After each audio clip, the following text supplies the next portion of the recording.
طيب تاني مرارا وتكرارا هقول اللي كنت بقوله لكم انتوا، ان لازم نقعد مع الاطفال طالما الاطفال هيخرجوا بره البيت، رايحين حضانه، رايحين مدرسه انترناشونال بالافات كتيره قوي، مش مهم رايحين فين، المهم ان هم هيخرجوا من البيت وهيبقوا لوحدهم في العالم اللي احنا فيه، لان احنا ما نضمنش اي بني ادم بره بيتنا والله ولا جوه البيت، عشان في ناس غريبه بتدخل بيوتنا وبيعملوا حاجات برضو كده مع اولادنا. تمام؟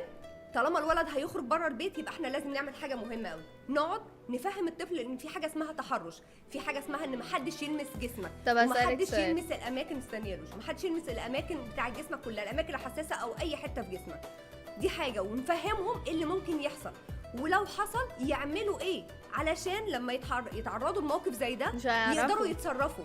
لكن هو طفل لو اتعرض لموقف زي ده هيعمل ايه؟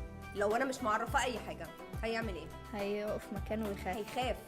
هيخاف ومش هيبقى عنده رد فعل وهيخاف يقول بالظبط. ليه بقى هيخاف يقول لاهله؟ عشان هو محدش فاهمه وهيبقى فاكر ان هو اللي غلطان، مع رغم ان انا لو فهمت ابني او بنتي ان ده ممكن لو حصل لكم في يوم من الايام هتعملوا كذا وتجروا وتروحوا تقولوا للمس ومش عارف ايه وترجعوا تقولوا لي، انا كده اصلا حميت ابني من امراض نفسيه هتحصل له بعدين، وحميته من القرف اللي هو هيتعرض له، وهبقى خلاص ابني بقى قادر ان هو يحمي نفسه حتى وهو عنده 3 سنين.